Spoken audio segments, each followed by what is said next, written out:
तो आपने कई बार लोगों को कहते हुए सुना होगा कि मर्चेंट नेवी ज्वाइन करना है तो डीएनएस कर लो। लेकिन यार ये एक्चुअली में डीएनएस होता क्या है? इसे हम कैसे ज्वाइन कर सकते हैं? और क्या डीएनएस करने से सच में मर्चेंट नेवी में जॉब लग जाती है?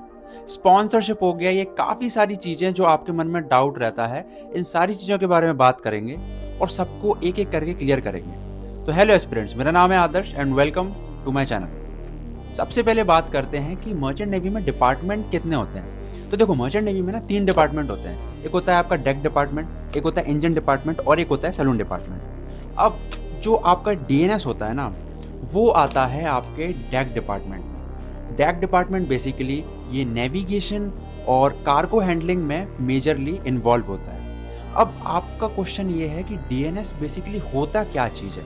तो डीएनएस 1 साल का प्री-सी का ट्रेनिंग है, जिसको आपको कॉलेज में जाके परस्यू करना होता है और फिर उसके बाद कंपनी आपको हायर करती है और अपनी शिप पर लेके जाती है। अब ये जो हायर करने वाला प्रोसीजर है ना, यहाँ पे आता है आपका स्पॉन्सरशिप का एक मेन पर्पस। स्पॉन्सरशिप आपने कई बार लोगों के मुंह से सुना भी होगा कि आपको बिना स्पॉन्सरशिप के डीएनएस परस्यू नहीं करना चाहिए। तो इसके पीछे एक मेन रीज़न होता है। जो डीएनएस होता है ना, वो आप खुद अपनी फीस से पे करते हो, जो डीएनएस का फीस होता है। लेकिन जो स्पॉन्सरशिप होता है, लाइक जो आपको 1 साल की प्री-सी करने के बाद जो 18 मंथ ऑन बोर्ड जाना होता है, उसका पूरा खर्चा कंपनी उठाती है, ठीक है? जो आपको स्पॉन्सरशिप देती है। तो स्पॉन्सरशिप का बेसिक मतलब होता है जॉब गारंटी, कि आपने अपना कोर्स कर लिया, अब आपको जो जॉब है, वो जिस कंपनी से आप स्पॉन्सर्ड हैं, आपको वो कंपनी जॉब देगी, ठीक है? ये मतलब होता है स्पॉन्सरशिप का। और इसीलिए कई बार लोग बोलते भी हैं कि बिना स्पॉन्सरशिप के डीएनएस परस्यू मत करना। उसका मेन रीज़न यही होता है। तो चलो, डीएनएस के बारे में डाउट क्लियर हो गया, स्पॉन्सरशिप के बारे में डाउट क्लियर हो गया। अब जान लेते हैं कि एलिजिबिलिटी क्या होती है, कि आप किन-किन तरीके से एलिजिबल होते हैं डीएनएस परस्यू करने के लिए। तो देखो, सबसे पहली एलिजिबिलिटी एक बेसिक है, आपको क्लास 12th पास करे होना चाहिए और आपका पीसीएम में मोर देन 60% होना चाहिए। आपका जो इंग्लिश है, उसमें आपको मोर देन 50% होना चाहिए और आपका जो आईसाइट है, वो 6/6 होना चाहिए।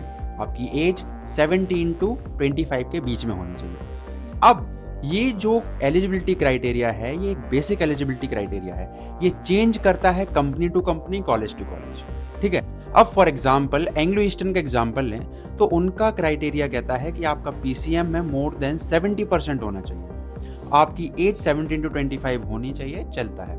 लेकिन आपका जो आईसाइट है, वो 6/6 होना चाहिए, ठीक है? तो ये आपने यहाँ देखा ना, कितना फ़र्क हो जाता है। और वहीं दूसरी तरफ सिनर्जी की बात करें, तो उनका क्राइटेरिया क्या कहता है कि आपका पीसीएम में मोर देन 60% होना चाहिए। तो एंग्लो का 70 था और सिनर्जी का कितना हो गया?